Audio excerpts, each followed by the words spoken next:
Bonjour à toutes et à tous et bienvenue donc à cette troisième visioconférence partage au soleil levant. Donc la visioconférence elle est organisée par l'association Lyon-Japon Nihon Jinkai et elle est soutenue par le bureau consulaire du Japon à Lyon. Je m'appelle Jessica et puis je suis vice-présidente de l'association et je suis également chargée de mission au service économique et scientifique du bureau consulaire du Japon à Lyon et je vais accompagner nos deux conférencières, donc Eugénie et Charlotte tout au long de cette visioconférence. Donc avant de commencer, je dis juste un petit mot comme d'habitude sur l'association. Elle a été créée en 2009.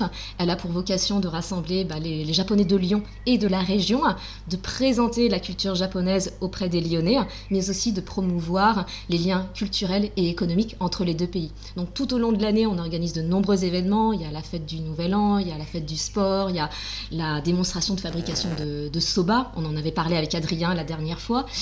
Et les événements, là, ils ont été un petit peu freinés avec la situation actuelle, mais on espère toutes et tous que les événements vont reprendre dès que possible. Donc, pour cette troisième visioconférence, j'accueille donc Eugénie et Charlotte pour une interview exclusive. Et suite à l'interview, on répondra donc à toutes vos questions qu'on a reçues préalablement lors de l'inscription. Donc, Eugénie et Charlotte, donc vous avez toutes deux de nombreux points communs. Vous êtes toutes les deux folles amoureuses du Japon. Vous avez une passion folle pour le Japon et vous êtes parties 1 an au Japon, donc à Kyoto dans un lycée et à Tokyo dans une université. Donc Charlotte, je vais commencer avec toi avec mes premières questions. Donc tu m'as dit que tu es partie donc 1 an dans un lycée à Kyoto. C'est vraiment une aventure extraordinaire parce que tu es partie dans un lycée à Kyoto, mais pour vivre cette aventure comme une vraie japonaise. Et quand tu es revenue il y a quelques années, donc maintenant tu étudies toujours le japonais à l'université Lyon 3, et cette aventure extraordinaire, elle est présente, elle est à jamais gravée dans ton journal, comme tu me disais, mais aussi dans ton cœur.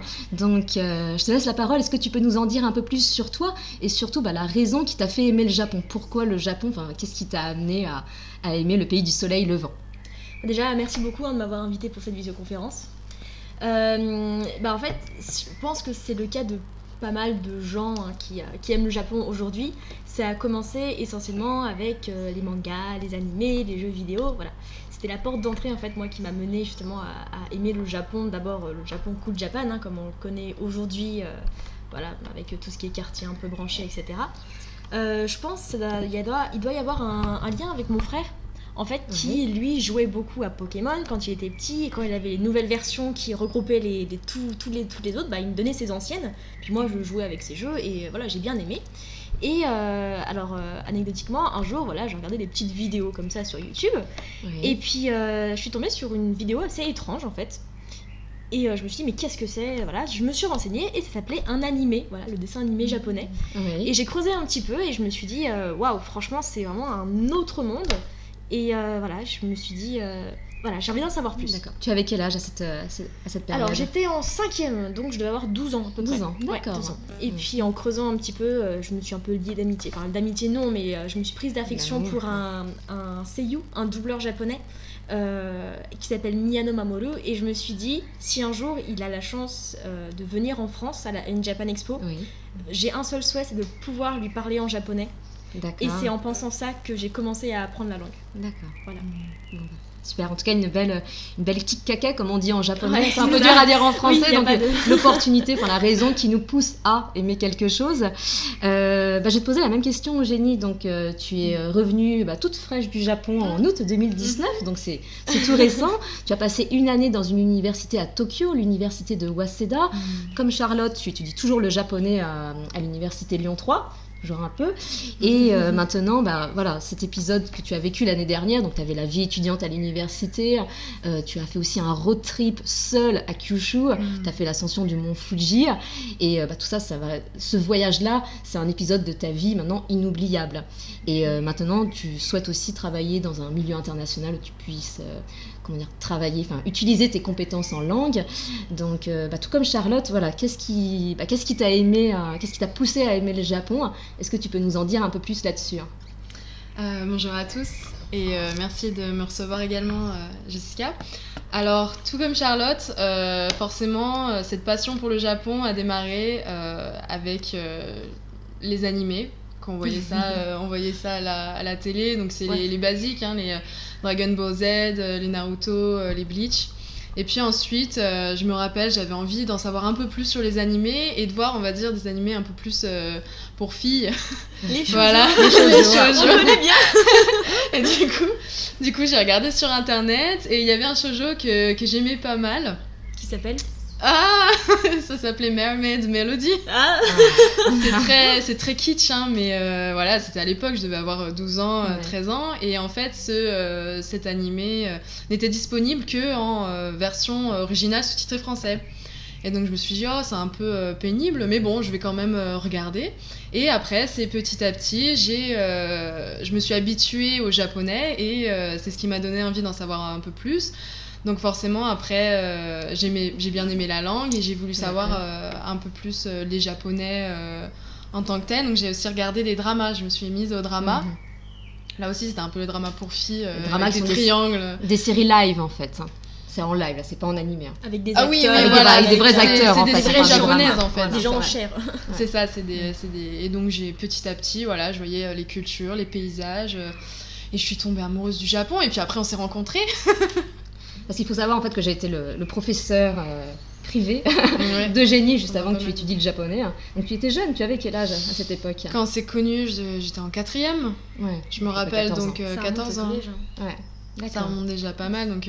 Ça remonte bientôt 10 ans de passion du Japon. Donc, voilà, c'est ça. Donc j'ai appris le japonais avec toi un petit peu, et puis après, j'ai un peu suivi tes pas à l'université. Ouais. Et, je pense qu'on suit un petit peu les mêmes pas. Enfin là, on va poser un peu plus de questions donc sur votre vie, sur la vie à l'école, sur votre vie aussi au Japon, vos rapports avec les autres.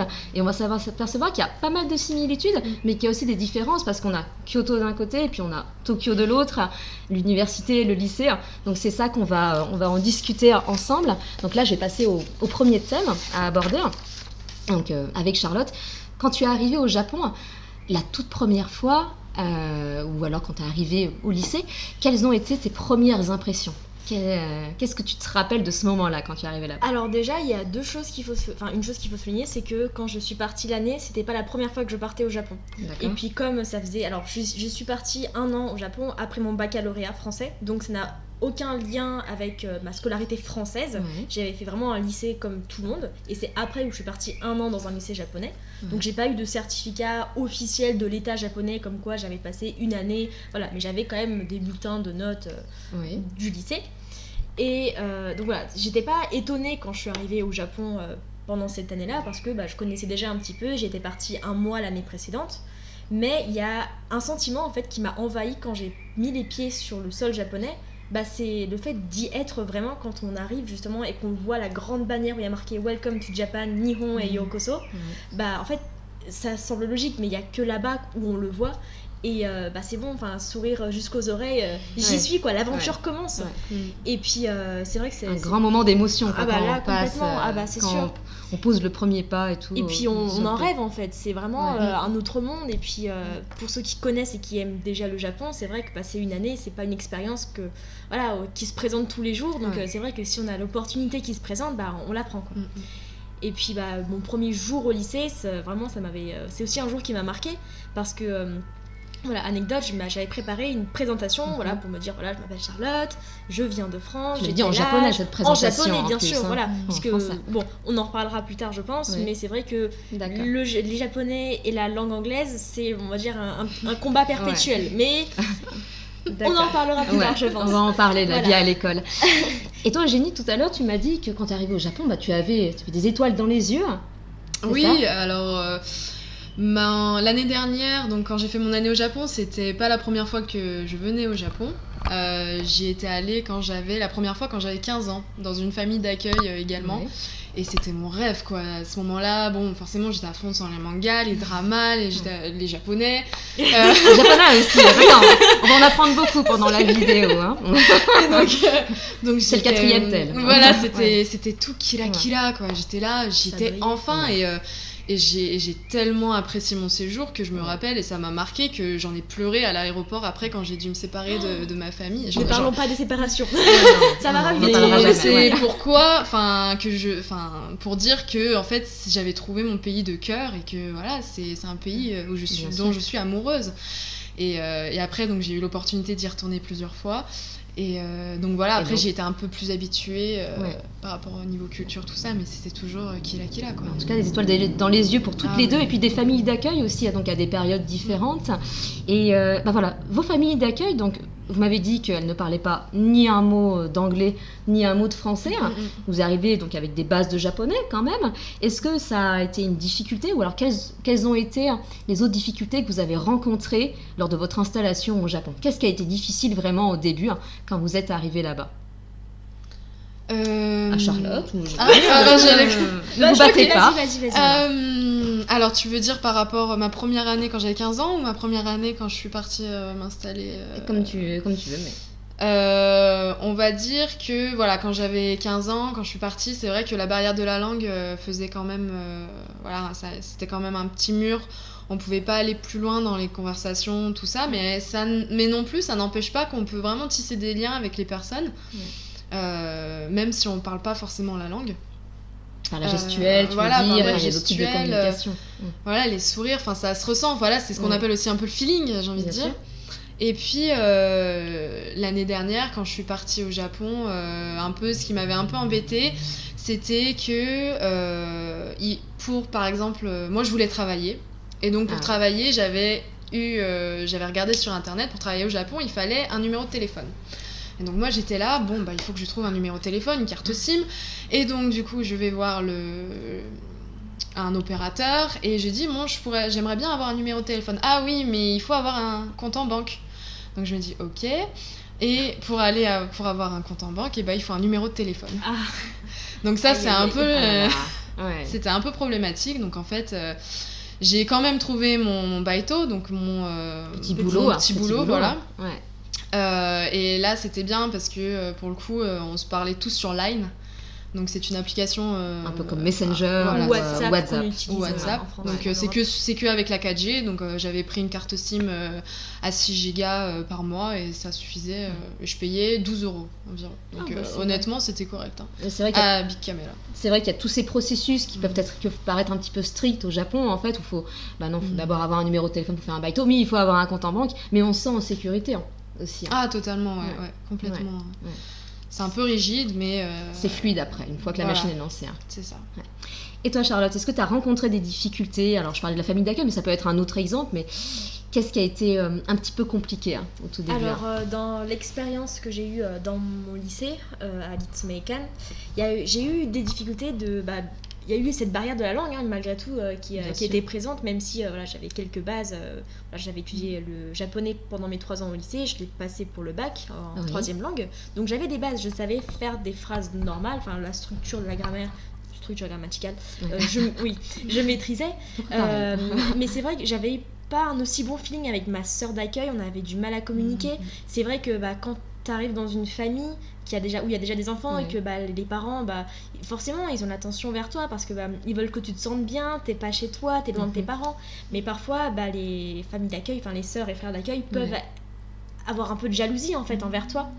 Et au bout d'1 mois et demi, je sentais qu'elle faisait plus aucun effort pour essayer de me comprendre et il y a eu vraiment un coup dur où ma mère d'accueil est même venue me voir dans ma chambre presque les larmes aux yeux en me disant je suis désolée que tu aies eu cette expérience, t'avoir fait, pas subir, mais voilà, que tu aies eu à ressentir ces sentiments négatifs, ces émotions négatives, mais ne t'en fais pas, ignore-la. Elle me disait on fait comme on peut, mais c'est vrai que des fois quand on n'a pas le mot et que forcément on peut utiliser d'autres mots, essayer de décrire ce qu'on essaie d'expliquer, mais parfois c'est compliqué. Et puis je sais pas comment tu l'as ressenti, mais en tout cas les premiers mois c'était très fatigant parce que donc, dans mon lycée personne ne parlait français, ça c'est certain. Et puis anglais, non plus.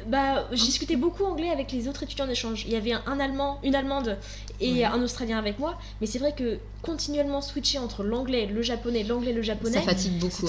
Le soir je me couchais à 21h, j'étais claquée, c'était...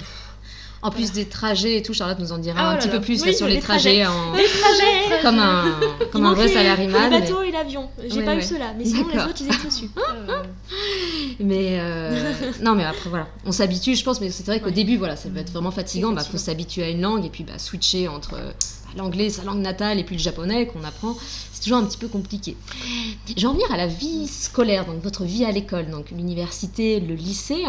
Je vais commencer par toi, Charlotte. Comment ça se passait donc la vie au lycée, donc le lycée Ritsumeikan, qui est dans la préfecture de Shiga, là où habitait Laurent, la première personne qu'on a interviewée d'ailleurs. Comment ça s'est passé le rapport avec les professeurs, le rapport avec les étudiants, votre salle de classe, Ah là là. voilà. Que de souvenirs qui reviennent. Si tu peux nous dire quelques anecdotes Oui. un petit peu là-dessus. Alors déjà, ce qu'il faut savoir, c'est que l'organisation en fait des cours au Japon, elle est un peu différente des lycées français. Déjà, il y a une chose qui se passe au Japon qui ne se passe pas en France. Ils appellent ça une home room. Bon, avec un accent anglais absolument parfait, on ne dira rien. Où en fait, il y a 10 minutes qui sont prises au début de chaque journée où il y a le professeur principal en fait qui vient en classe, chacun est à sa place. Oui. Et en fait, il explique quelles sont un peu l'organisation de la journée. Par exemple, aujourd'hui, tel professeur est absent, donc vous avez 1 heure d'études. Aujourd'hui, nous avons une réunion dans le gymnase, j'en parlerai peut-être éventuellement après, à la fin de la journée, donc ne partez pas, etc. Puis avec le temps qui restait, on avait un peu de temps pour bouquiner, en fait. C'était bouquinage obligatoire, on n'avait pas le droit de faire des devoirs qu'on n'avait pas fait, etc. C'était vraiment le moment pour lire, et ça c'est vraiment chouette. On a des cours où on a notre professeur principal qui nous explique, qui nous aide un peu pour tout ce qui est orientation, mais les Japonais ils ont vraiment ça tous les matins, ils ont 10 minutes de ça, et c'est vrai que c'est quand même assez agréable en fait d'être mis au courant dès le début, de savoir d'être posé comment vont se passer les choses en fait. D'être guidé, de se sentir plus intégré dans la vie de l'école. Ouais. Et puis aussi, le lycée où j'étais était assez aisé, je dirais, et on avait tous des iPads pour travailler. Ouais, on avait tous des iPads. Alors attention, le réseau était quand même limité, c'était le réseau de l'école, donc tout ce qui était réseaux sociaux, bien sûr. Et c'était pas possible, c'était non. Ouais. Voilà. Mais c'est vrai pas de Facebook, pas de Line. Non, par contre YouTube était autorisé. Et on parlera sûrement des clubs tout à l'heure, mais je voyais beaucoup de mes camarades qui passaient leur journée avachis sur leur bureau à regarder des vidéos sur YouTube en lien avec leur club. Ceux qui sont vraiment à fond dans leur club, ils le font, mais genre c'est issu haut et sans, mais c'est le club. Enfin voilà. Et puis c'est vrai que parfois quand il y a des réunions où il faut faire passer un message important aux lycéens, on se réunit tous dans le lycée, dans le gymnase, pardon, et puis on est tous assis en ligne, et c'est impressionnant de voir en fait tout le monde est connecté. Et tout le monde est connecté, et quand il faut se taire, tout le monde se tait. Et c'est vraiment incroyable. La technologie, le respect des règles. Tu nous parlais aussi de la salle de classe, que vous en prenez soin, que vous nettoyez vraiment la salle de classe de fond en comble. Enfin, vous en êtes... vous nettoyez, voilà, il n'y a pas de personne qui va faire le ménage et tout. Comment ça se passait ça ? Petite anecdote, donc d'abord j'explique. C'est vrai que le ménage, il est effectué par les élèves. Il n'y a pas de femmes de ménage ou de bonnes... d'hommes de ménage aussi. D'hommes de ménage, oui. Voilà, qui viennent pour faire le ménage. C'est les élèves. Donc il y a une petite brochette d'élèves qui est choisie... de telle à telle période, c'est eux qui s'occupent du ménage le soir. Donc on poussait tous les bureaux au fond, puis on avait le petit balai, on passait un petit coup de balai. Il y en a qui est pas forcément la serpillière, mais il y avait d'autres élèves qui passaient dans les toilettes ou dans le hall, etc. Donc c'est vraiment les élèves qui doivent garder le lieu propre, et c'est vrai que ça incite en fait à ne pas jeter, à ne pas faire de déchets inutiles. Ça responsabilise. Voilà, complètement, exactement. Bien sûr. Et puis anecdote, comme je suis arrivée en septembre dans le lycée et que l'année scolaire commence en mars au Japon, ils ne pouvaient pas me mettre en classe de terminale à mon arrivée, parce que ça aurait voulu dire que en mars, je repasse une terminale, ça aurait été un peu compliqué. Donc ils m'ont mis en classe de première. Donc j'ai fait ma classe de première jusqu'en mars, et de mars à juin, j'étais en classe de terminale. Et en fait, on désignait les personnes qui allaient faire le ménage par le fameux pierre-feuille-papier-ciseaux japonais. D'accord. Et puis généralement, ils mettaient tout sur mes épaules en disant « Vas-y Charlotte, c'est toi, tu vas y arriver ». Sauf que j'ai une chance de... comment on peut dire ça ? Pas très bonne, quoi. Tout ça pour dire que on faisait souvent le ménage. Voilà. D'accord. Et jamais ils se sont dit on passe à quelqu'un d'autre pour pierre, feuille, papier, ciseaux. Non, c'était toujours moi qui étais. C'est bien après pour former des équipes, pour être avec quelqu'un qu'on apprécie, ses amis, ou quelqu'un qu'on aime secrètement aussi. Peut-être. Et pour toi, Eugénie, qu'est-ce que tu retiens vraiment de la vie à l'université, comment ça se passait avec tes camarades, professeurs, comment était ta vie étudiante là-bas ? Sachant que tu as connu les deux, donc la vie à l'université en France et au Japon. Alors, très honnêtement, la vie à l'université japonaise, c'est un peu la même que celle en France. Ça veut dire on a des heures de cours, voilà, des plages horaires, et on va à ces cours-là. Après, la chose qui change, forcément, c'est le lien qu'on peut avoir avec certains professeurs. Moi, je me rappelle, je suis allée 1 ou 2 fois. Notre professeur nous a invités à dîner ou à déjeuner ensemble, tous ensemble, avec les étudiants étrangers, ceux qui voulaient. Et ça m'a énormément plu parce que voilà, on avait des super liens avec nos profs. Oui. Et puis aussi, la deuxième chose qui est différente, mais on en reparlera également plus tard, c'est les clubs. Oui. Voilà, Exactement. à l'université, en fait, ce que j'ai remarqué, c'est que moi, déjà, j'étais dans un dortoir complètement international. Donc, il n'y avait que des étudiants étrangers qui vivaient avec moi. Et en fait, à l'université, c'est vrai que si t'es pas dans un club, c'est très difficile de t'intégrer dans la vie, on va dire, universitaire et de te faire des amis japonais. Parce qu'en fait, c'est là que tu te fais vraiment des amis japonais, en fait. Parce que je me rappelle, mes amis, ils étaient dans des clubs. Voilà, ils avaient des amis japonais, mais ils faisaient également des soirées, des nomihodai, comme on dit Boire là-bas. à volonté. Boire à volonté. C'est les boissons à volonté. Ouais. Et en fait, ils étaient un peu plus intégrés. Mais bon, après, il y a aussi toujours cette hiérarchie, senpai, kohai. Enfin, c'est aussi un peu rigide. Mais c'est vrai que les clubs, moi, n'étant pas dans un club, par exemple, je me suis pas fait forcément d'amis japonais. Mais bon, après, j'avais mes amis étrangers. T'avais des amis étrangers, Voilà, internationaux. je vivais très bien aussi. Hein. Ouais. Mais voilà, ça, je pense que c'est les deux choses. C'est pour ça que t'as un peu moins pratiqué le japonais pendant ton année d'échange aussi. Ouais, c'est ça. Ouais. J'étais entourée d'étudiants étrangers parce que mes amis au dortoir, et puis c'est vrai que mes cours c'était des cours en anglais que j'avais d'économie. Et le japonais, je le pratiquais quand j'avais eu mon baito, donc mon petit job. Et puis donc voilà, donc c'était le japonais un peu basique. D'accord. Et tu pratiques toujours aussi là maintenant? Un petit peu, ouais. Un petit Puis peu. j'aurai l'occasion sûrement de D'accord. pratiquer plus tard dans le futur, donc c'est cool. Tu as évoqué un point qui est très intéressant, c'est les clubs. Donc, quand on parle des clubs, c'est les clubs sportifs, en fait, comme nous, on peut avoir donc, une fois par semaine ou 2 fois par semaine. Charlotte, tu as intégré un club, c'était un club de basket, je crois. Est-ce que tu peux nous parler un petit peu cette vie de club? Et puis, pourquoi aussi le club de basket? On est tous curieux, on aimerait bien savoir la réponse. Bien sûr, la question, il fallait la poser. Faut la poser. Alors déjà, ce qu'il faut savoir, c'est que les clubs basket ou pas, au Japon, c'est vraiment quelque chose qui fait partie intégrante, je sais pas si ça se dit, de la vie scolaire japonaise. Du coup, ça C'est une condition sine qua non, c'est essentiel. Ça continue à l'université. Disons que les cours, ils terminaient quand même relativement tôt. Je terminais à 15h30, ce qui est vraiment très très tôt. Et puis on commençait à 9h, donc c'est pas des grandes journées de travail. Mais de 16h à 19h, c'est club.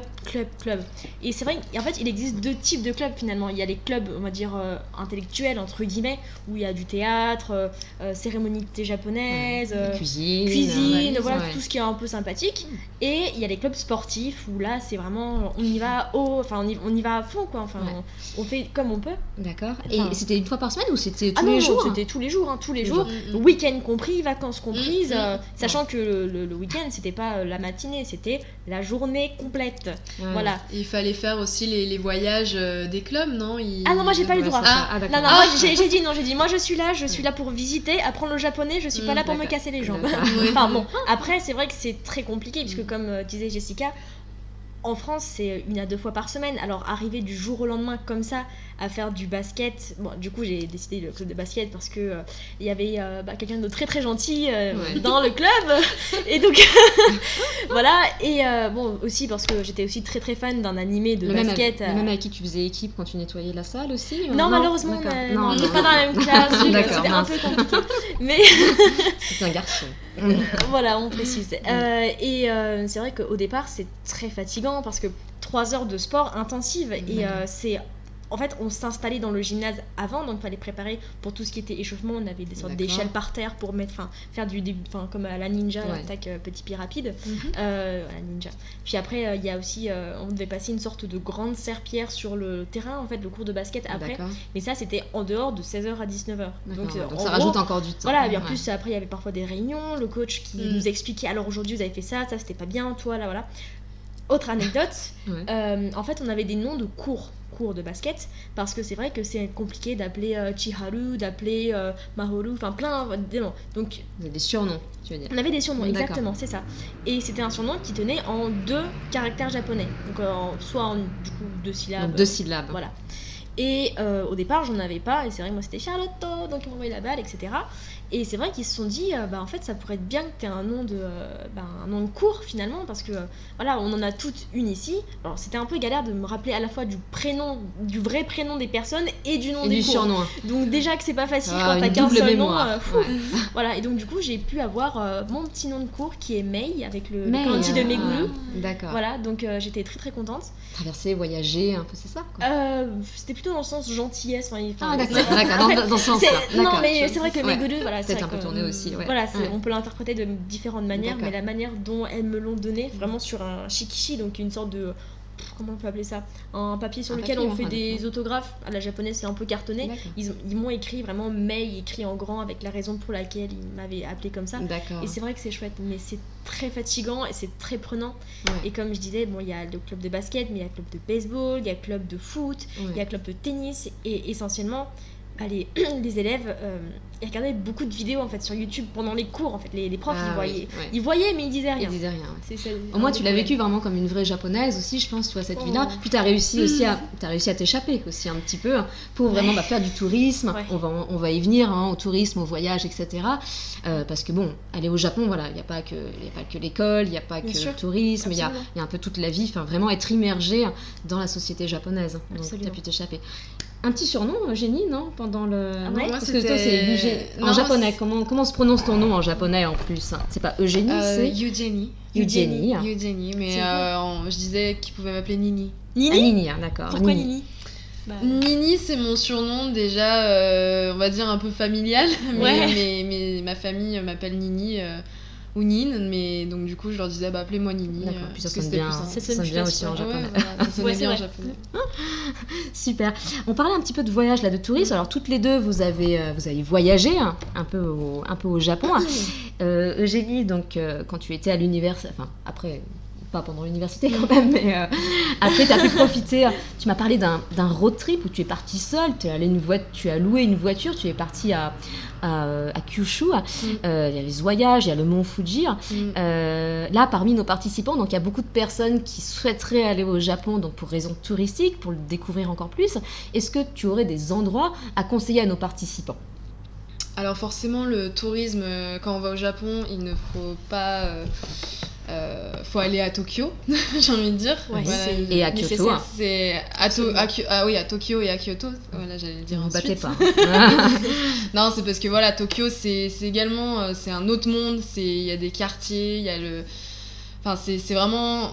Il faut le voir quand même. Après, c'est bien aussi de voir la campagne et. La campagne quand même, hein. J'allais dire plus aller à Hiroshima, plus aller à Miyazaki. Ou encore aller à Kyushu, où là, j'avais décidé de faire le tour de l'île en voiture en 2 semaines. Donc toute seule, parce que je me disais, le Japon c'est safe, donc... t'as loué une voiture et donc t'as conduit à gauche et tout. Et j'ai conduit à gauche, c'est pas très difficile, très honnêtement. C'est une question d'habitude. Voilà, et puis j'étais super contente parce que j'avais mon fameux cube, je conduisais mon cube. Les voitures, voiturettes japonaises. En forme de cube ou de Lego. Ça pour le coup c'est des choses qui peuvent être, quand on va au Japon, qui peuvent être surprenantes. Absolument. Parce que ce qu'ils ont, ces petites voiturettes qui sont en forme de cube. Alors c'est très pratique. Mais je sais pas si c'est l'ensemble des voitures, mais c'est vrai que c'était un des éléments qui m'avait marqué quand je suis arrivée au Japon. Les voitures japonaises ont vraiment une forme cubique en fait. On dirait des cubes qui se déplacent. C'est très drôle. Et puis il y a aussi des... c'était incroyable parce que même quand mes parents ils étaient venus, à un moment on avait vu une voiture de police mais miniature. Enfin, c'est marrant, voilà, c'est mignon, on voit vous savez les camions où ils mettent où ils font rouler le ciment, vous voyez sa miniature aussi, il n'y a pas ça chez nous. Tout est petit, tout Donc, est kawaii. c'est tout petit, tout mignon, donc ça c'est surprenant pour le coup. D'accord.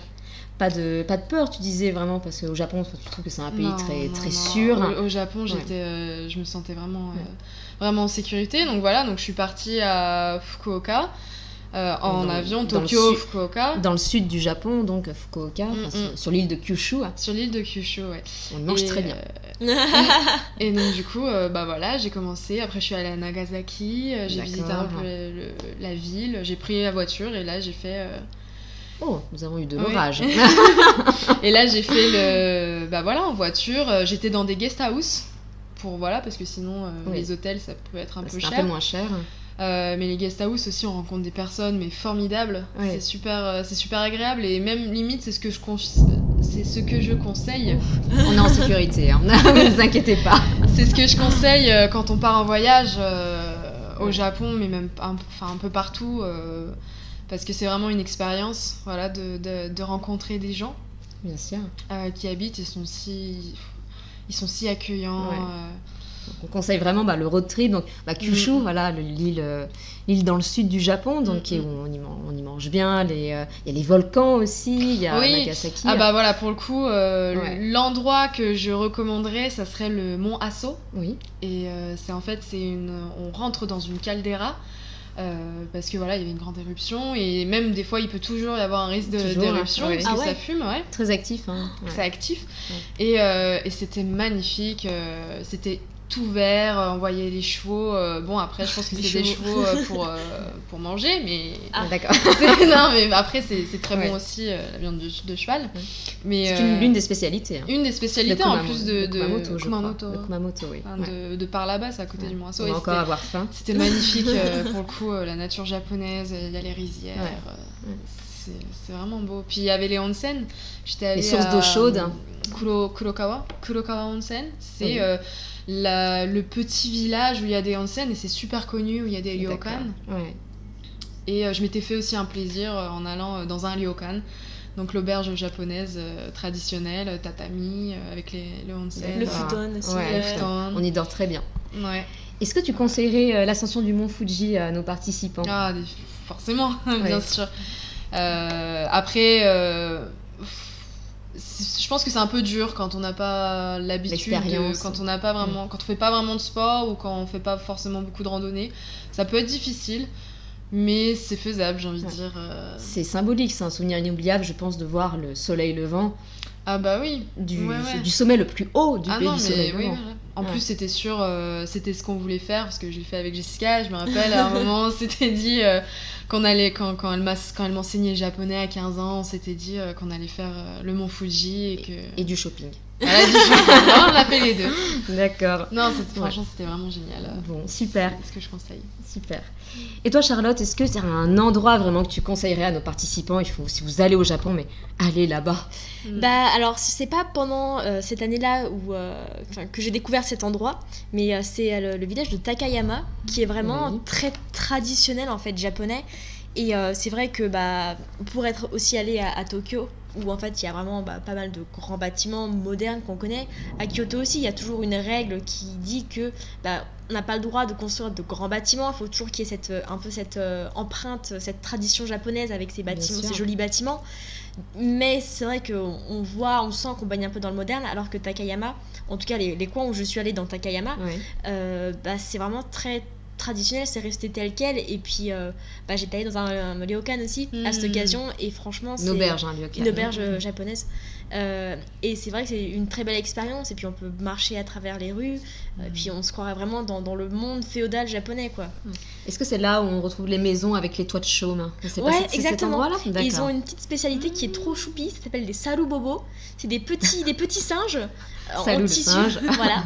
Alors bobo, pourquoi je ne sais pas, mais ils sont tout choupis, trop mignons. Et c'est vrai qu'on en a ramené pas mal avec mes parents, puisqu'on s'est dit en offrir par-ci par-là, c'est une bonne occasion. Et puis voilà, c'est très très beau. Et Takayama, donc. Voilà. Takayama, voilà. On fera une petite liste après des endroits à visiter. Absolument. Et également, là, ça sera plus sur une période, si vous avez l'occasion d'y aller pendant les cerisiers. Parce que ça, c'est vraiment pour le coup, c'est vraiment, c'est très très beau. Pas foncièrement les érables rouges. La aussi, période oui, de l'automne aussi forcément, ouais, aussi. Après, moi, j'y étais moins, je me suis moins baladée à ce moment-là. Je devais être prise un peu avec les cours, le travail, tout ça, mais c'est vrai que les cerisiers, on avait fait un hanami avec les copains et c'était vraiment beau, vraiment génial. D'accord. De beaux endroits, en tout cas, voilà. Je pense qu'au Japon, vraiment tout est beau. Chaque région a un peu sa spécificité, sa particularité. Là, on a des endroits de Takayama, Kyushu, Kyoto, Tokyo aussi, bien sûr, pour découvrir de différentes ambiances. Je vais en venir. J'aimerais vous poser une question. Qu'est-ce qui vous manque le plus maintenant au Japon ? Donc, tu es revenu il y a presque 1 an. Tu es revenu du Japon il y a un peu plus de 2 ans. Il y a 3 ans ? Il y a 3 ans déjà, le temps passe bien vite. Donc 3 ans, 1 an, qu'est-ce qui vous manque le plus ? Toutes les deux ? Voilà, la nourriture. Faut le dire, faut... La nourriture. Les combini. Les combini. Les petites supérettes ouvertes H24. 24 sur 24, 360 jours. C'est vrai que la nourriture japonaise, c'est quelque chose... C'est vrai que, on en parlait la semaine dernière, En France, quand on dit « je vais manger japonais », l'image qu'on a tout de suite, c'est le sushi. Mais il n'y a pas que ça, vraiment. Il y a tout ce qui est soba, tout ce qui est udon. Bon, les ramen, c'est arrivé un peu plus tard dans la culture japonaise. Mais c'est vrai que tempura, anecdote, il y avait Tokugawa Ieyasu, un des grands guerriers japonais qui a permis d'unifier le Japon. C'était un de ses plats préférés, voilà. Donc c'est vrai que... aussi, le tonkatsu aussi, c'est un délice. Voilà, ça me manque. Sachant, on précise aussi qu'il y a beaucoup de restaurants de cuisine japonaise authentique, sachant que les sushis sont très bons. Mais à Lyon, on a invité la dernière fois donc Adrien, il y a Mubyotan également. Donc c'est la nourriture qui vous manquerait le plus. Il y a la nourriture, mais il y a aussi également cette atmosphère en fait qu'on a. C'est vrai que tu parlais tout à l'heure des cerisiers en fleurs. J'ai le souvenir en fait d'aller à mon lycée donc dans le train et en fait de voir défiler ces paysages avec tous ces cerisiers qui sont en fleurs. Et c'est vrai que ça donne une sorte de sentiment, pas de sentiment nouveau puisque les cerisiers en fleurs ça symbolise un peu le nouveau départ, comme ça a lieu fin mars, début avril. Et que c'est à cette période-là en fait qu'il y a toutes les mutations pour le travail, que les cours recommencent pour les élèves, étudiants. Donc c'est vrai qu'il y a un sentiment de renouveau, de renaissance. C'est ça, de renaissance, de fraîcheur, c'est super agréable et on n'a pas du tout cette atmosphère-là en fait en France. En avril, cette année c'était le coronavirus, mais voilà, pas le même ambiance. En septembre, nous c'est l'automne qui arrive et tout, donc mais c'est vrai que l'automne aussi est très joli. Et puis j'aimerais ajouter, si on connaît le Japon, ils sont connus aussi pour ça, mais par rapport au respect des gens, au respect des choses, ça c'est quelque chose franchement on le ressent quand on est au Japon, c'est hyper agréable d'y vivre. Après il y a peut-être d'autres aspects de la société, on en parlera peut-être à une autre occasion, mais c'est vrai que quand on est au Japon, on se sent en sécurité et on se sent bien, c'est pratique d'y vivre. On en parlait, il y a les combini qui sont à toutes les rues. C'est les combini, donc voilà des petites supérettes, mais dans ces supérettes on peut avoir des clés USB si par exemple il nous en manque une, on peut avoir du maquillage, on peut avoir des collants, si on trouve le nôtre, c'est sujet de fille, pardon, mais non, pour le coup il n'y a pas que de la nourriture comme on pourrait trouver en France, il y a vraiment des choses pratiques, des masques, mais il y a tout, on peut tout trouver. Et les services aussi, parce qu'il y a service postal, il y a la banque, il y a tout, peut acheter même des billets pour des parcs d'attractions.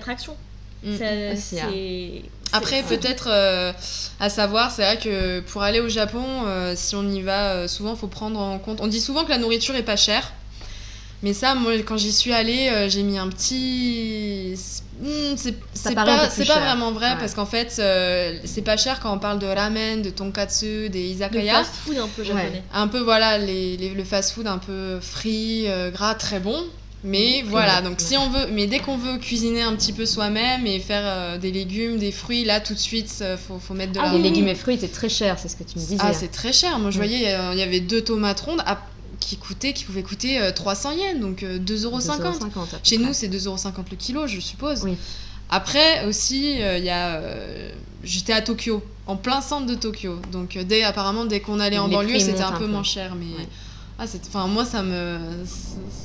même ça m'énervait un petit peu parce que je me disais voilà, mais il arrivait ce même que je veux c'est des légumes quoi.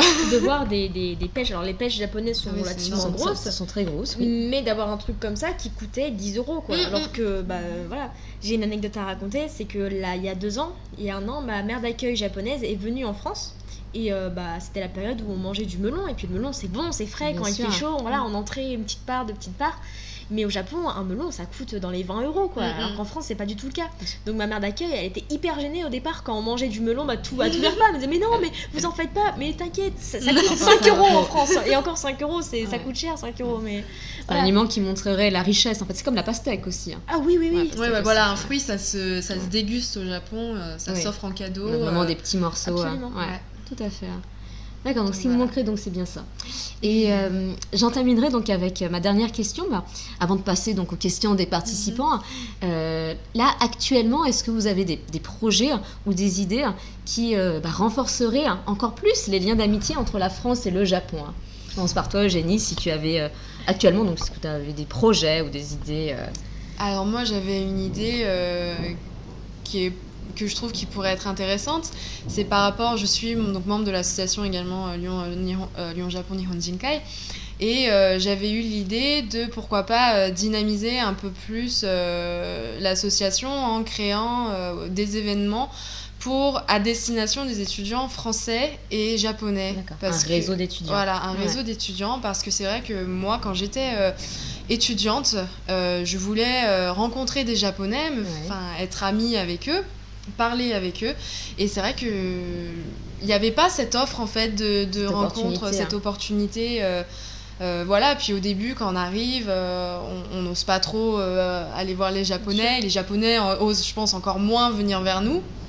Donc il y avait eu un bar, un moment qui faisait ces événements, mais après c'est devenu un peu désorganisé. Le Tokopo. Ouais, c'est ça. Ouais. Il y avait, mais à un moment, c'était devenu un petit peu désorganisé. Il y avait trop de monde, pour le coup. Ah ouais. Trop de Japonais, trop de Français.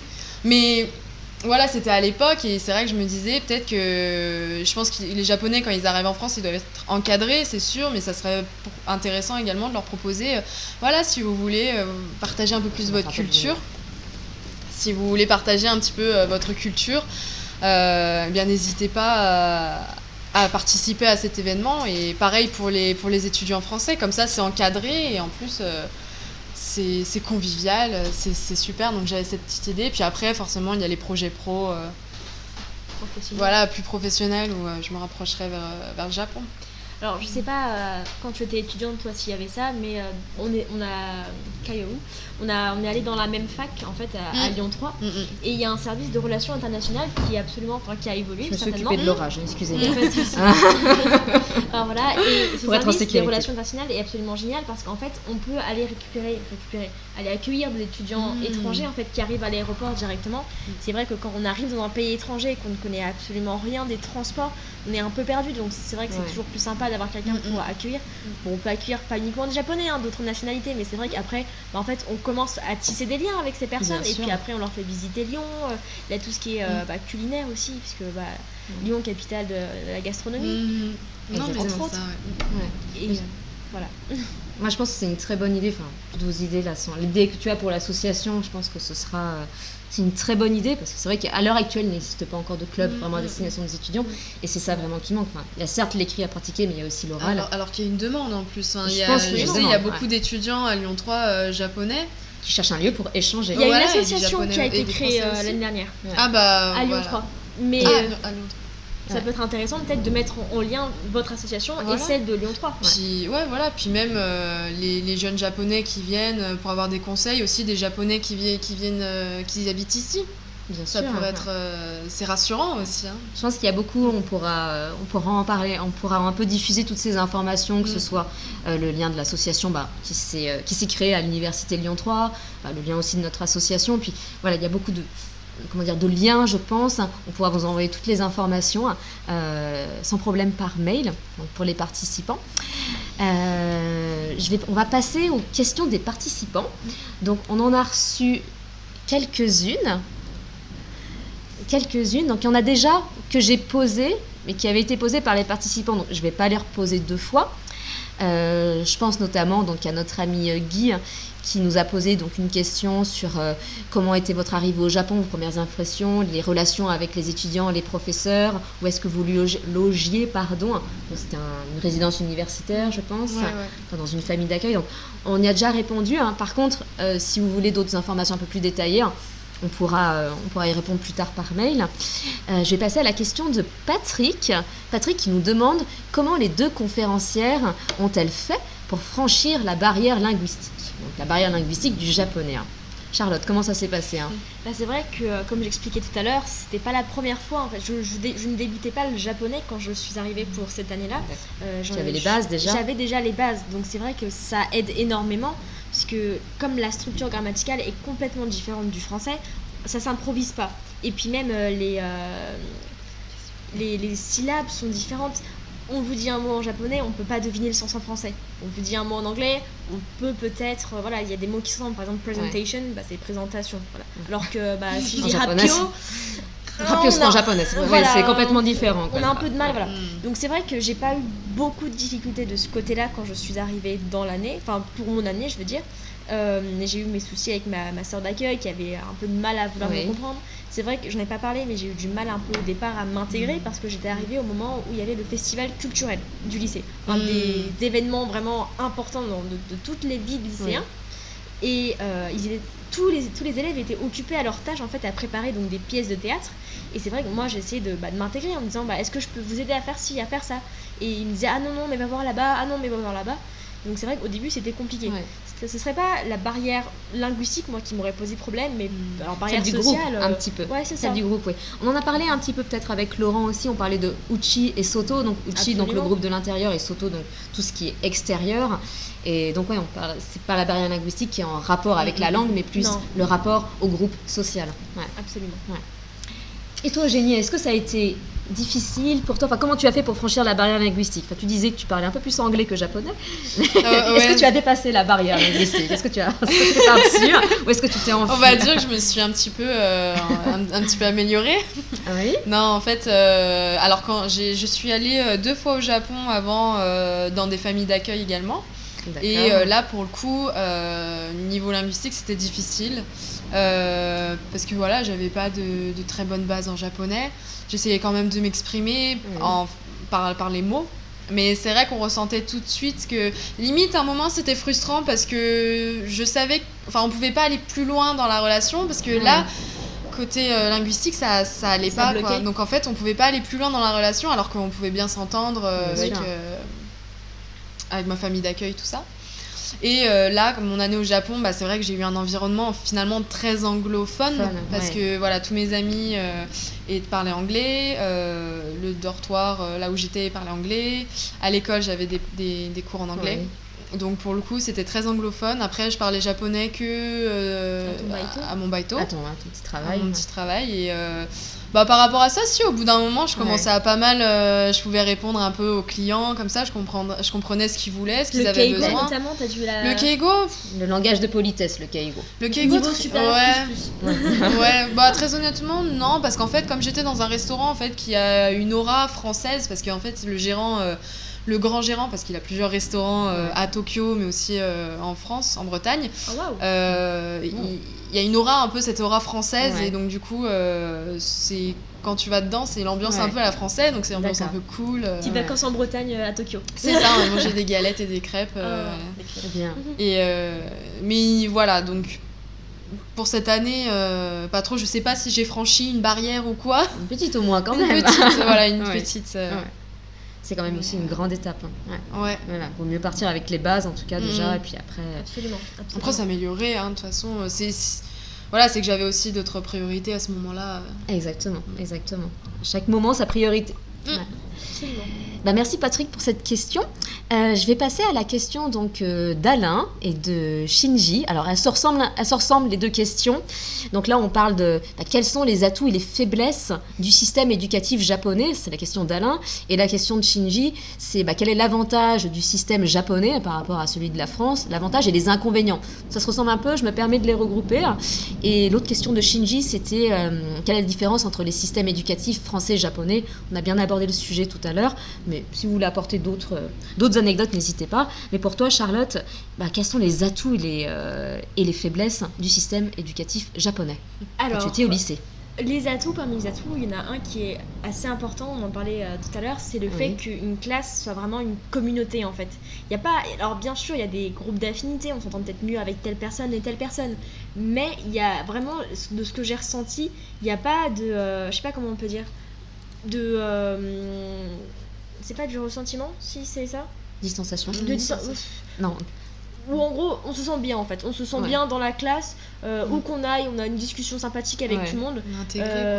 Intégré oui, et puis c'est de la solidarité, c'est de l'intégration. Donc il y a pas de ces gens sont un peu bizarres, on va pas leur parler, on va leur parler malgré tout, ou en tout cas s'ils viennent on va pas les rejeter du tout. Donc c'est vrai que ça c'est un des points que j'ai beaucoup apprécié quand j'étais au Japon. Comme une famille en fait, vous faites tous partie du même groupe. Et puis quand là on préparait le festival culturel, on était vraiment tous ensemble, on se posait des questions entre nous, le délégué de classe il posait des questions à la classe, il demandait à l'avis à tout le monde, et c'est vrai que c'est assez on a aussi des délégués de classe en France, mais c'est vrai que l'ambiance et l'atmosphère étaient complètement différentes en fait de ce qu'on a en France.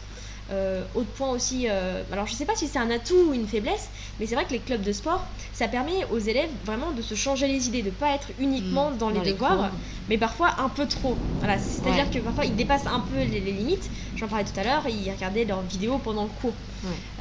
Et là, en l'occurrence, je peux dire que ça peut être un point d'amélioration dans le système éducatif français. Mais après, je sais pas s'il y a un système, je sais pas si les enseignants ils ont la pression ou pas. Mais c'est vrai que dans mon lycée, dans ma classe, il y avait beaucoup d'élèves qui dormaient pendant les cours. Et les profs ne disaient rien. Ça arrive pendant les réunions aussi. C'est parce qu'ils travaillent, c'est parce qu'ils étudient après les cours aussi encore, non ? Il y a du coup peut-être les cours supplémentaires. Les transports aussi qui sont longs, toi tu avais. Je pense qu'il y a pas mal ça aussi. C'est vrai qu'alors, anecdote, dans ma première famille d'accueil, j'étais à 1h30 de transport du lycée. Donc j'ai eu le droit à l'aller, pas l'aller-retour. Le retour c'est 1h30, donc 3 heures de transport tous les jours. C'est vrai que c'est épuisant, mais on parlait de respect tout à l'heure, c'est vrai que j'ai le souvenir de ma prof, en l'occurrence de mathématiques de terminale, l'élève daignait fermer les yeux, qu'elle lançait c'est une image, qu'elle lançait la craie pour le réveiller, quoi. C'était on écoute, on est réveillé, vous n'êtes pas là pour dormir, point. 3 heures de transport quand même. Voilà, au lycée japonais, ils dormaient assez régulièrement et les enseignants ne disaient rien. Ils devaient être épuisés. Tu devais avoir, parce qu'en plus tu disais que tu prenais le vélo ou à pied. Le vélo, puis le métro, puis le train, puis le bus. C'est vrai que même à Tokyo, moi je voyais pas mal de personnes, alors c'était pas forcément des étudiants, mais on voyait des fois des personnes, tu les voyais qui étaient épuisées. Épuisées dans le train, dans le métro, tu les vois, même s'ils doivent se tenir debout, on les voit, ils sont épuisés. Donc c'est vrai que la culture du travail au Japon et d'études, ils ont une pression là-dessus, c'est incroyable. On s'écarte un petit peu du sujet. Oui, c'est vrai. Il y avait par contre je vais pas dire une faiblesse, mais un point d'amélioration en fait dans le système éducatif dont tu me parlais tout à l'heure sur l'art de critiquer. Tu m'as parlé de ça. Oui.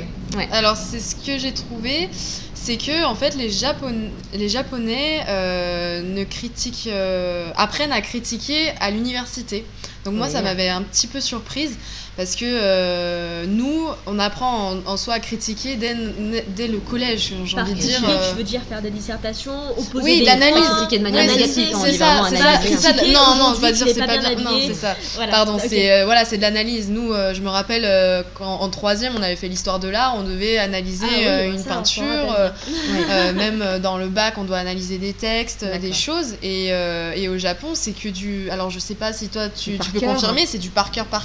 Souvent. Oui, même les exercices de maths, c'est du par cœur. C'est même les trucs d'analyse, c'est du par cœur. Donc c'est un peu perturbant quand c'est vrai, on a l'université, nous on a l'habitude d'analyser les choses et de dire son avis. De dire notre avis, aussi de dire notre avis, et des fois, ils n'ont pas forcément d'idées, donc du coup ça bloque peut-être un petit peu. Mais d'ailleurs, là je rebondis à ce que tu dis.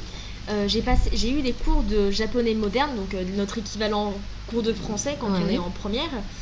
Donc moi quand j'étais en terminale du japonais moderne, et comme je passais ces cours-là, j'avais aussi l'examen. J'ai passé l'examen, j'ai pas tout compris ce qui se passait, mais j'ai passé l'examen, j'ai eu 7 sur 100, mais c'est pas grave. c'est le Lucky Seven. Mais surtout, maintenant, je me dis, donc fallait analyser un texte. Là, donc on est un peu en contradiction. Mais finalement, je me dis, vu que c'était exactement le même texte, est-ce que par hasard, les questions, c'était pas exactement celles qu'on avait étudiées? Ça se pourrait. Là, ça remonte à trop loin pour que je me rappelle. Mais en plus, ça parlait justement du Kagami, enfin du Hor, du Mae, du Soto. D'accord. Donc c'est un thème très intéressant. Hein. Donc ils étudient quand même des textes, on va dire, je dirais pas philosophiques, mais quand même qui parlent de la société japonaise. Donc c'est pas, ils lisent pas hein, voilà, on est bien d'accord. Mais c'est vrai que tout ce qui est critique comme ça... Tu l'as moins connu au lycée en tout cas. Nous, toutes les questions, c'est vrai, à l'université. Au lycée, à l'université, toutes les questions qu'on a, c'est tout le temps de l'analyse, carrément. Tout à fait. Il y a un autre petit point sur lequel je voudrais appuyer. C'est vrai qu'on dit souvent que les Japonais, ils ont du mal avec l'anglais. Et ce dont je peux témoigner, c'est que dans mon lycée, j'avais pas moins de 10 heures de cours d'anglais par semaine. Vraiment, beaucoup, 10 heures, absolument. C'est pas une légende. Mais après, ils dissocient en fait les matières. Il y a de la grammaire, donc on fait que de la grammaire. Il y a du texte, on fait que du texte.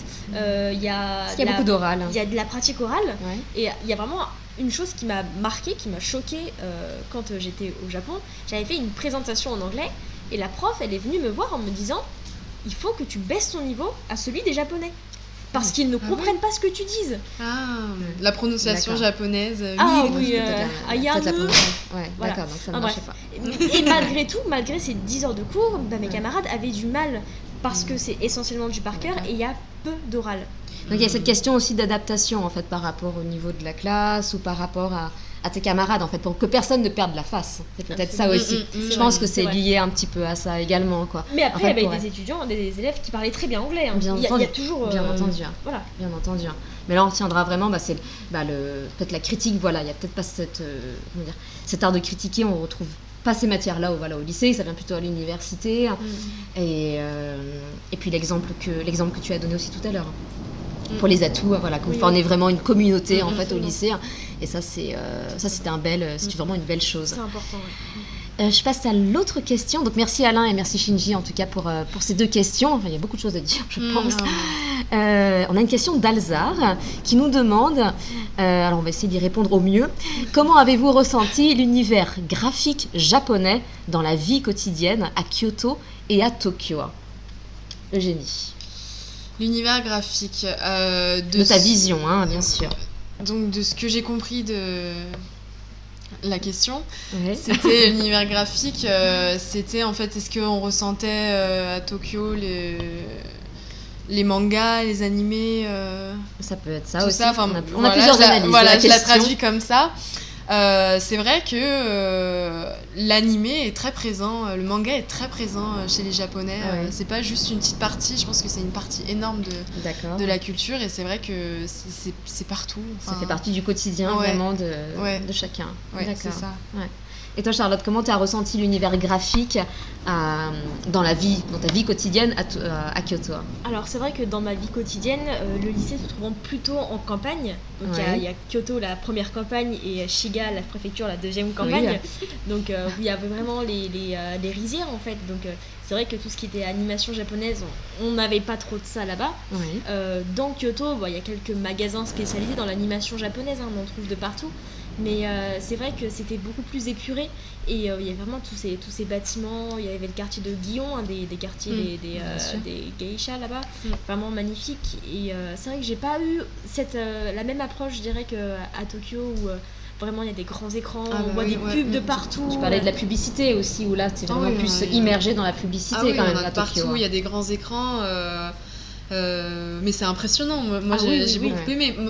Bon après voilà, c'est même si au bout d'un moment la ville, quand on y va, c'est un peu lourd, on ressent, c'est marrant parce que de vivre en ville à Tokyo, alors moi je suis une campagnarde donc voilà, mais je sais pas, je me disais j'habite au Japon, c'est super, je pensais pas le ressentir, mais au final c'est vrai qu'au bout d'un moment j'ai ressenti la lourdeur de la ville et j'avais envie de m'éloigner. La pression un peu, non, que les Japonais se mettent eux-mêmes dessus, peut-être que tu l'as ressenti?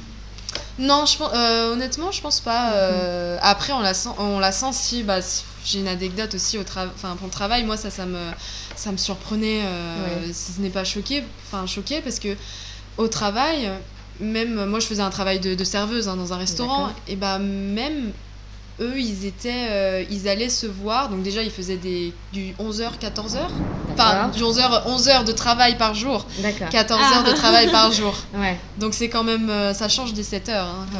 Ah bah oui. Ouais. Des 5 heures d'ailleurs. Et encore, ils se voyaient encore avec leurs collègues D'accord. après, pendant leur pause. Moi, je trouvais qu'ils nickel. travaillaient Beaucoup. Ça, là, c'est beaucoup, un sujet qu'on abordera, je pense, lors de la prochaine conférence. Ouais. Ouais. Le travail au Japon. le travail.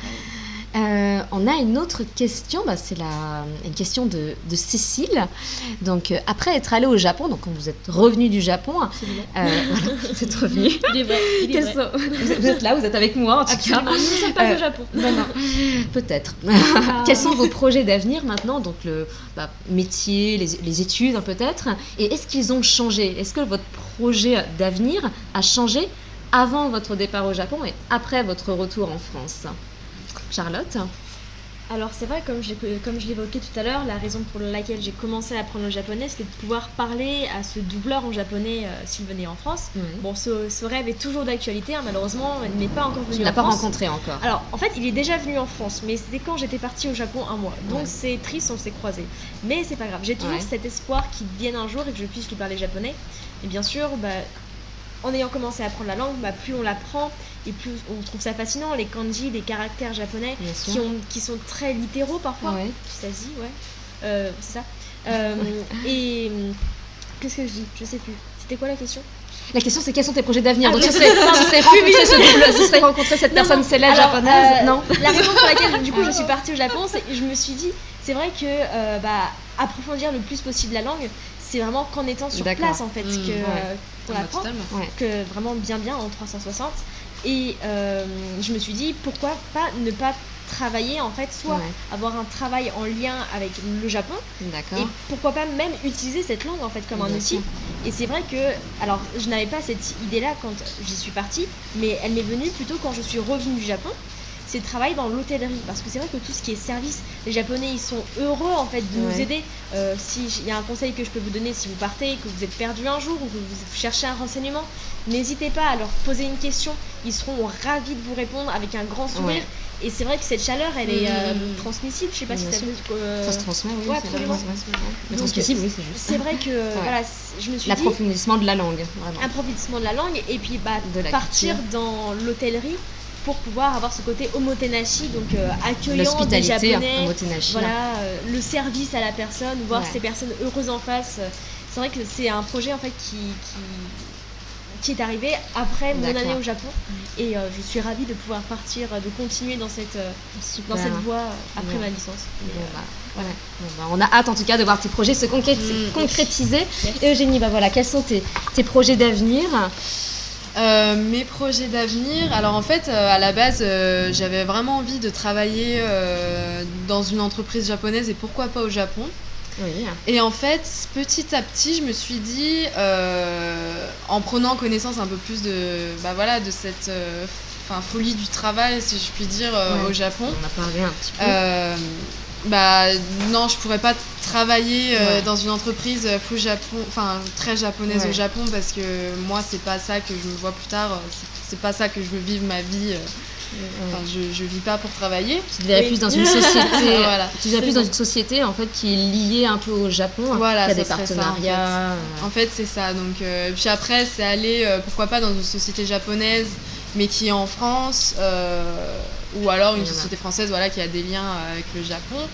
Et puis c'est vrai, en allant au Japon, ma vision elle s'est beaucoup plus ouverte sur le monde aussi. Et maintenant je suis également ouverte pour des opportunités en Asie du Sud-Est, en Afrique, en Amérique latine.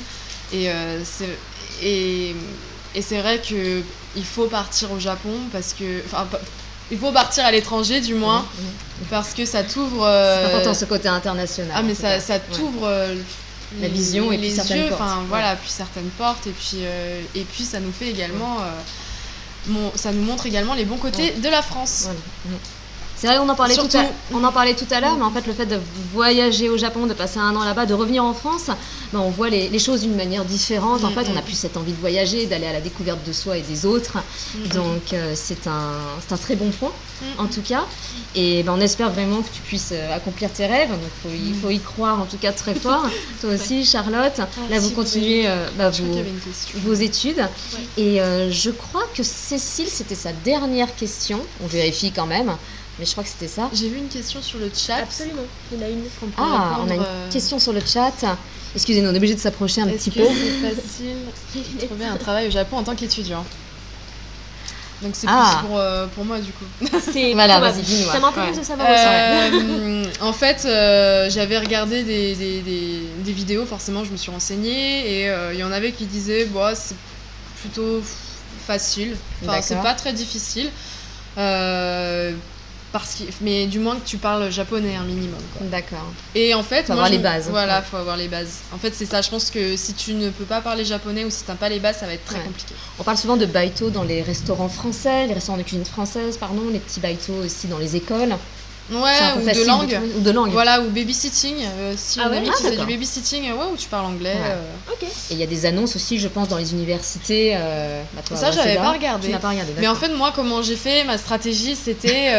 On va tout savoir. Je me suis dit, je suis française, je parle un peu japonais, enfin, je suis française, donc pourquoi pas me demander et démarcher des restaurants français. Voilà. Parce que je me suis dit, je suis française, je peux parler un peu japonais, donc c'est un peu une plus-value aussi pour le restaurant français. absolument. Ouais. Parce que voilà, les japonais aussi, quand ils vont dans un restaurant français, c'est également, je pense, pour voir. Il y a aussi enfin, l'ambiance. pour quoi, être en dans fait, aussi, l'ambiance, pour être voilà. vraiment plongé dans cette ambiance-là. Et Donc, utiliser c'est ça. le nom des plats en français en disant côtelette d'agneau. Ouais, on disait bonjour. Ah non, bah, crème du Ouais, Ouais, bonjour, merci beaucoup. Ouais. On disait bonjour. Machi, Ouais. Merci. Merci, Ouais, ouais. ils disaient machi. Voilà, il Ah devait non, être très content. mais même ouais, eux, je ils pense, disaient d'être plongé bonjour. dans l'ambiance. Ouais, franchement, ils venaient aussi pour ça à un moment, parce que Oui, je me bien rappelle, il y en avait. J'avais un collègue qui était canadien, mais qui parlait du coup qui était québécois. D'accord. Et il ses était là petits depuis accents. longtemps, et puis les gens ils venaient pour le voir lui aussi. D'accord, Hein. ouais. Enfin, Parce qu'il c'était, apportait cette petite ouais. touche en fait. Ah non, mais c'est ça, c'est toute une locale, ambiance je dirais. en fait. D'accord. Et donc voilà, donc je me suis dit, je suis française, bon bah je vais regarder les restaurants français, enfin, et je vais D'accord. démarcher. Et puis donc j'ai fait mes CV à la japonaise. Ouais, c'est un peu Dans différent. les combini, non? T'as On a- récupéré le truc? J'avais récupéré ça dans un combini, D'accord. comme quoi c'est hyper Il y a intéressant. En fait, le CV, c'est une feuille A3, je suppose, qui est pliée en deux, Ouais. et c'est tout fait, c'est hyper carré. Il y a vraiment les titres, il y a vraiment juste à remplir. Voilà, Mais c'est vrai que c'est faut pas regarder sur internet Ouais. avec comment faire, et en japonais. en japonais aussi. Hein. Et puis voilà, après. Donc ça a été C'est plutôt facile. assez facile. Ouais, ça a été. Bah, moi j'ai trouvé ça, ouais, ça a été facile. D'accord, Je pense c'est qu'on- chouette. Je pense qu'on a eu la même stratégie aussi parce que j'ai également travaillé dans un restaurant français, hein, mais ça a été très facile aussi à Kyoto, hein, c'était à Tokyo, mais de trouver un baito. Hein. Non, pour le coup, En Baito tant c'est qu'étudiant. facile. Après. Ouais. Travail, c'est peut-être un peu Je autre pense que chose, c'est ouais. beaucoup plus compliqué. En tout cas, on a un pouce, donc la réponse a l'air de convenir. Merci. On a une autre question aussi, c'est en école de langue. Est-ce que Non, c'est le même quand on parlait problème tout à l'heure, Ouais, du du fait par qu'il fallait cœur. apprendre par cœur en école. Après, c'est vrai Ah, qu'apprendre ça, une langue, il y a forcément une étape d'apprentissage par Bien cœur. sûr. On Ouais. peut pas y Le échapper. vocabulaire. Les listes de vocabulaire. Après, c'est vrai qu'au départ, c'est un peu barbant, puisque bon, apprendre des listes de vocabulaire Ouais. comme ça. Mais après, quand on les retrouve dans des animés, ou des mangas, ou même dans la vie de tous les jours, on entend. Et on se dit, ah, comment ça s'appelle? Ah oui, ça. Et qu'on ressort le mot. Après, il n'y a rien de plus satisfaisant, en fait, de voir ses efforts récompensés. Bien C'est sûr. vrai que pour apprendre une langue, ouais, voilà, faut passer par du par cœur et tout ça, mais après, faut aussi passer par de l'oral. Et moi, ça, Ah, c'est bah, ce pratiquement. que j'avais. Je trouvais Ouais. ça un peu dommage aussi dans mon apprentissage de la langue. En LEA, c'était que on faisait que de la grammaire, que de l'écrit, mais on faisait pas Il y de avait très l'oral. peu L'oral d'oral. est arrivé Très, en très deuxième peu année, d'oral. quoi. Ouais, On voilà. avait 1h30 Deuxième par semestre de la semaine, deuxième année, et encore, enfin c'était, et encore, on Ça. lisait des choses sur le Minano Nihongo, Ouais. Le petit Il y a un très manuel bon- scolaire le qu'on super utilisait. manuel.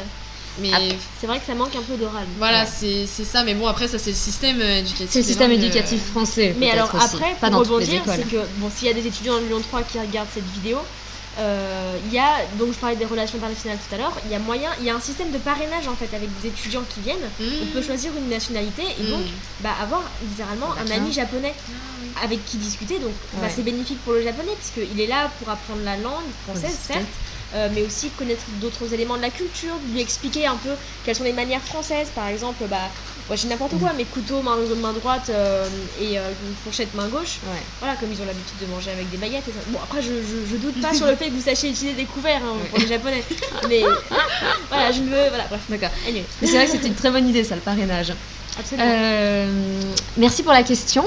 On en a une dernière et puis après on va déjà... Oh, on a dépassé le temps. Combien faut-il de temps pour visiter Tokyo et Kyoto en voyage d'été? Combien de jours à peu près? Après c'est assez aléatoire, mais combien de jours pour Tokyo? En voyage à Tokyo, je dirais c'est très compliqué, 4 jours. 4 jours au moins minimum? 3 jours. Il faudrait plus, mais si on a voyage d'été, la plupart du temps tu fais Tokyo et après tu vas à Kyoto. D'accord. Enfin, mais ouais, sinon Tokyo ça se visite en une année, hein, et encore. Comme Kyoto, je pense. J'ai envie de dire. Complètement. Il faut toute une vie pour voir tous les temples. D'autant plus que Tokyo c'est l'actuelle capitale, mais Kyoto c'était l'ancienne capitale. Donc tout ce qui est bâtisse d'époque féodale, ça il y en a encore pas mal qui se dresse sur Kyoto. Et après ça dépend ce que toi tu veux visiter, si c'est plutôt tout ce qui est temple, jardin. C'est vrai qu'il y a pas mal de choses à voir en fait et pas mal de coins cachés. À Kyoto il y a beaucoup de temples, donc au moins une semaine je dirais. Parce qu'il y a aussi l'ascension, peut-être que vous connaissez, le Fushimi Inari Taisha. C'est la grande montagne où il y a les 1000 portes japonaises, les torii. Personnellement j'y suis allée 4 ou 5 fois, mais je ne l'ai jamais fait en entier parce que j'ai jamais pris le temps en fait de le faire. Aller jusqu'au sommet. C'est ça, aller jusqu'au sommet et redescendre. Je suis sûre que d'en haut on a une vue magnifique. Mais je confirme. Faudrait que j'y aille. Partage au sommet encore. Voilà. Faut y retourner en tout cas. Au moins une bonne semaine pour Kyoto, pour avoir le temps de voir vraiment les beaux points. Après voilà, si on choisit, c'est comme à Tokyo. À Tokyo, c'est vrai que ça va être peut-être un peu moins les temples, ça va être plus les quartiers, les endroits un peu insolites, les ambiances et tout. Le cool Japan. Finalement, le mouvement moderne. Ouais, c'est ça. Je pense qu'on conseille souvent 2 à 3 semaines au moins pour visiter le Japon, au moins 2 semaines. Donc voilà, une semaine Tokyo, une semaine Kyoto, après Hiroshima, on en a parlé.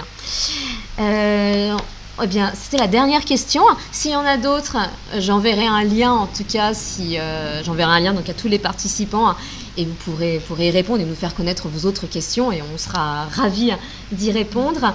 On vous remercie tous. On est un peu désolé parce qu'il y a l'orage qui tonne et puis bon, ça a dû être un petit peu sombre pendant la visioconférence, donc vraiment gomen nasai. Voilà, c'est pas un super studio de cinéma encore, mais on espère que ça s'améliorera. Mais en tout cas, merci beaucoup à toi, Eugénie, pour ton discours d'aventure et puis qui nous a vraiment inspiré, qui nous a fait rêver. Et merci à toi aussi, Charlotte, pour nous avoir raconté tes aventures donc au lycée à Litsumeikan. Et merci à vous également, en tout cas, d'avoir suivi cette vidéo-là. On vous enverra le lien, on les mettra sur YouTube également. On vous enverra également des informations sur l'association Lyon-Japon Nihon Jinkai. Et puis voilà, n'hésitez pas, on fera beaucoup d'événements, on espère aussi à la rentrée. Et merci à vous, passez une très bonne soirée et puis à très bientôt. Matane.